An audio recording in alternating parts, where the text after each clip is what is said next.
अरबों रुपए का इलेक्टोरल बॉन्ड, किसने इसे खरीदा, किस पार्टी को मिला, ये पूरा डेटा एसबीआई ने अब चुनाव आयोग को सौंप दिया है और चुनाव आयोग 15 मार्च को इसे सार्वजनिक करेगा, जैसा कि सुप्रीम कोर्ट का आदेश है। इलेक्टोरल बॉन्ड के बारे में हर एक जानकारी मैं आपको इस वीडियो के जरिए दूंगी।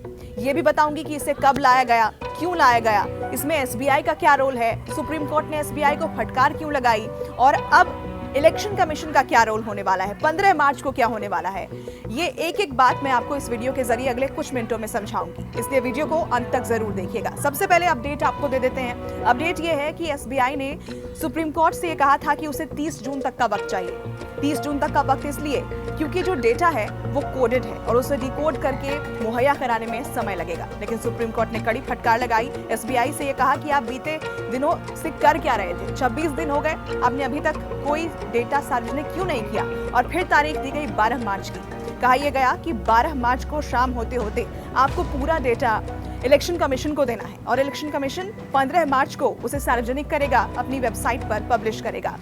आज एसबीआई की तरफ से सुप्रीम कोर्ट में यह हलफनामा दाखिल किया गया, जिसमें यह बताया गया कि सुप्रीम कोर्ट के आदेश का पालन करते हुए उन्होंने इलेक्टोरल बॉन्ड से जुड़े तमाम जो जानकारियां थी वो इलेक्शन कमीशन को मुहैया करा दी हैं। इसमें खरीद बिक्री, खरीदारों के नाम से जुड़े डेटा मौजूद हैं।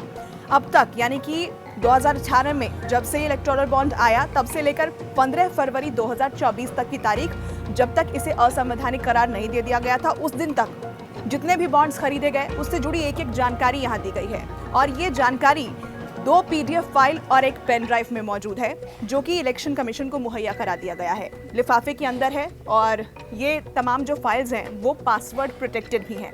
इसमें क्या है जो कि अब जानकारी चुनाव आयोग को देनी है। ये पूरा डेटा चुनाव आयोग को अपनी वेबसाइट पर डालना है, जो कि काफी जटिल होने वाला है क्योंकि कई सालों से ये प्रक्रिया चल रही थी। और आपको ये भी बता दें कि यहाँ 22,217 ऐसे इलेक्टोरल बॉन्ड्स हैं जो खरीदे गए, जिनमें से लगभग 22,030 इलेक्टोरल बॉन्ड्स रिडीम किए गए। बाकी 187 electoral bonds PM relief fund में गए। अब यहाँ ये आप जान लीजिए कि क्यों पीएम रिलीफ फंड में गए।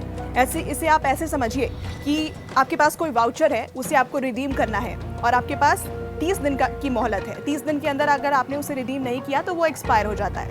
ऐसा ही कुछ इलेक्टोरल बॉन्ड के केस में भी होता है। इलेक्टोरल बॉन्ड जो कि आप खरीद सकते हैं एसबीआई से और इसे अपने मनपसंद पार्टी को दे सकते हैं। उस पार्टी को 15 दिन के अंदर इसे रिडीम करना होता है, भुनाना होता है।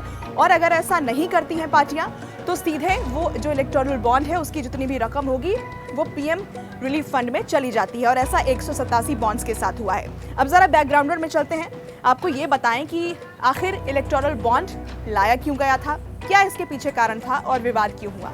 2017 में केंद्र सरकार इसे लेकर आई थी, 2018 में इसे लागू कर दिया गया था और सरकार का मकसद यही था कि जो चुनावी चंदा होता है वो इलेक्टोरल बॉन्ड स्कीम के आने के बाद पारदर्शिता इसके अंदर आएगी। लेकिन 2019 में इसकी वैधता के खिलाफ सुप्रीम कोर्ट में कुछ लोग गए और उन्होंने इस पर केस लड़ा, जिस पर इस साल 15 फरवरी को फैसला आया और सुप्रीम कोर्ट ने इसे असंवैधानिक करार दिया। सुप्रीम कोर्ट ने कहा कि ये जो राइट टू इन्फॉर्मेशन है उसी का उल्लंघन करता है, क्योंकि इसके क्लॉज में ये जानकारी दी गई है कि अगर कोर्ट कहे या कोई इन्वेस्टिगेटिव एजेंसी कहे तो आपको ये डेटा जाहिर करना पड़ेगा, आपको ये बताना पड़ेगा कि आखिर किसने ये बॉन्ड खरीदा है, किसे दिया है, ये तमाम जानकारी साझा करनी पड़ेगी। और इसीलिए एसबीआई जो कि इसकी रकम जारी करता है, 1,000 से लेकर 1 करोड़ तक का ये बॉन्ड होता है, कोई भी इसे खरीद सकता है। तो एसबीआई को सीधे सीधे ये कहा गया कि जितना भी डेटा आपके पास मौजूद है उसे जल्द से जल्द आप इलेक्शन कमीशन को दें। और इलेक्शन कमीशन के पास अब 15 तारीख तक का वक्त है। डेटा उनके पास पहुंच चुका है और उसे उन्हें अपनी वेबसाइट पर पब्लिश करना है। तो क्या होगा 15 तारीख को, क्या कुछ सामने आएगा, इसके लिए थोड़ा इंतजार और करिए, क्योंकि डेटा इलेक्शन कमीशन के पास, चुनाव आयोग के पास पहुंच चुका है।